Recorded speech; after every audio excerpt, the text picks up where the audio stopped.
David Lammy is set to scrap jury trials and remove your automatic right to appeal. Juries will only hear cases of murder, rape and manslaughter. Now, think about what this means practically. Take the case of Jamie Michael. Labour Party staff members reported him to police for a video he did about illegal immigration. He was charged, he went to court, a jury found him not guilty in just 17 minutes. But what if only the judge had heard that case? We hear a lot about left-wing activist judges, and now they may be given even more power. 75% of all cases will be heard by a single judge, so they can sentence you to anything up to 5 years, and you could lose your automatic right to appeal that decision. This is really sinister. And the head of the Criminal Bar Association said Lammy was about to, quote, destroy a criminal justice system that's been the pride of this country for centuries, and to destroy justice as we know it. Well, earlier on, I caught up with Shadow Justice Secretary Robert Jenrick. Now, by the Shadow Justice Secretary Robert Jenrick. Thank you very much for joining us this evening. So that's David Lammy's plan to clear the backlog. What would yours be then? Well, look, firstly, David Lammy used to be a strong proponent of jury trials, and now he's in office, he's scrapping them, all bar the most, rarest cases, all for fixing an abject failure in the administration of the courts that's led to this massive backlog. There is a different way to handle this situation without getting rid of our most ancient liberties, a pillar of our constitution. Get the court sitting around the clock, as David Lammy himself used to advocate. And as it happens, the Lady Chief Justice, the most senior person in our judiciary, was actually in Parliament today telling MPs that there are more courts that could be sitting, there are more sitting days, and she's offered the government this solution.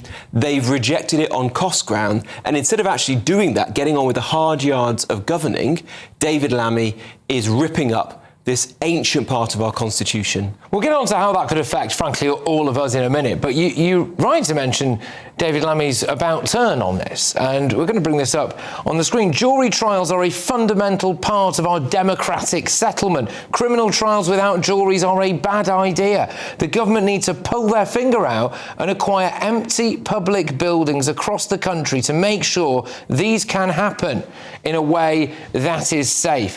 Why do you think he's U-turned on this? Well, it's not often that I agree with David Lammy, but I agree with the old David Lammy. He was absolutely right to say that when there's an administrative failure, you don't reach in the first instance for ripping up something that's existed for hundreds and hundreds of years in our country, that's a gift that we've given to the rest of the world. Instead, you actually do the hard yards. Get the court sitting round the clock. Today, there are actually dozens of courthouses across the country that are either not sitting at all or half of the courtrooms are empty. There is a better route for this, which is just to tackle the administrative failure of the system, not to rip up our ancient liberties. So what are your main concerns then about the removal of juries for something like 75% or so of cases? How do you think that could realistically affect people? I know you've spoken a lot about biased judges or activist judges. Well, look, I believe in people who are being charged with very serious offences being able to go before their peers and ultimately submitting themselves to the common sense of British men and women, as has happened for generations. I think the Labour Party, Keir Starmer, and now it seems David Lammy as well, ultimately believe that the rule of law means rule by lawyers and judges. And that is a fundamental difference of opinion. We in this country, for a very long time, arguably since Magna Carta, have believed that for many offences, the most serious crimes, you should be able to go before a group of your own peers and ask them to decide your guilt or otherwise.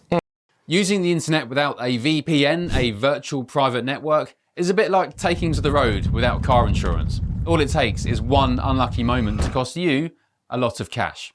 This video's sponsor is Private Internet Access. They are the VPN to help keep you safe. Click the link in the description below to find out why over 30 million people have downloaded PIA to protect themselves online. A virtual private network is an app that hides your IP address and helps keep your data private. When you're browsing the internet at home, you give up a large amount of data to businesses, to shops, and indeed to social media giants too. Hackers have the ability to steal your personal data with ease, including sensitive information such as passwords, keystrokes, and even your personal photos. Private Internet Access helps protect your personal data by encrypting your internet connection to keep your data out of the hands of cybercriminals. And it's not just hackers either to be concerned about.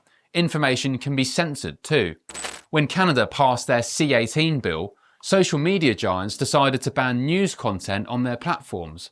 But PIA can protect your ability to consume the news and content you love. Private internet access is available for Windows users, Mac OS, Android, Linux, iOS, and you can use one PIA subscription to protect an unlimited amount of devices. And we've got a huge GB News discount for you too. Click the link in this video's description and you'll get a massive 83% off PIA.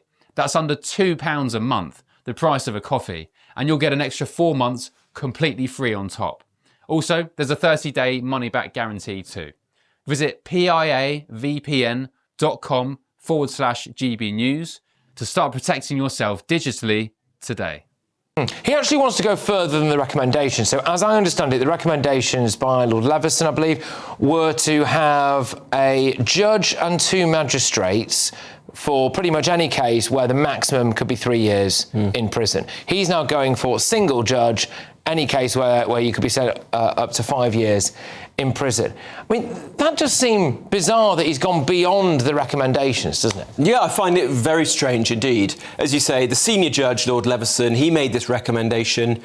I didn't agree with him at the time, nor did many other people who wanted to defend jury trials. But it seemed like Leveson and Shabana Mahmood, the then Justice Secretary, wanted this more limited intervention, and Lammy has decided to go much further.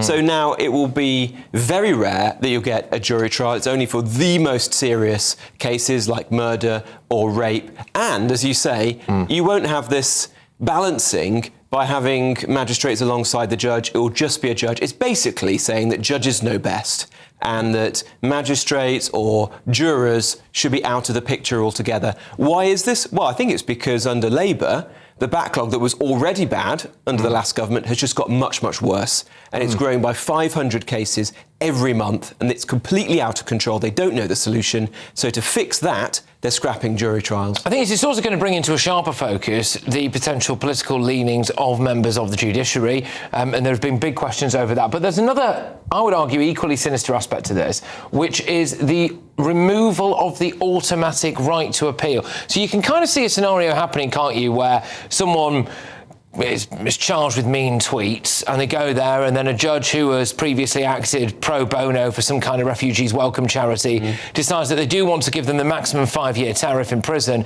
and then you can't appeal that. I find that quite bizarre. Yeah, again, a very strange decision, and one which cuts across basic freedoms in this country, that you stand trial, if you're found guilty, you've got a right to appeal that. And now that won't be the case for everyone, and that's something that we should all be concerned about, because if, God forbid, we're ever in this situation, you'd want to be able to be, firstly, in front of your peers in a jury, and then secondly, have the right to appeal that if you felt you needed to. Look, David Lammy and co will probably make the point, won't they, that I think there was magistrate closures during the Conservative government, quite extensive magistrate closures during the Conservative government. So one of the reasons why he has to do this now, he would say, is because you guys basically eroded the capacity for justice in this country over the last 14 years. Well, I don't pretend that everything was perfect under the last government. The main factor that led to this backlog in the courts was actually COVID, because during the pandemic, courts weren't able to sit. It was much more difficult then to bring back juries. Actually, there were people at the time saying scrap jury trials.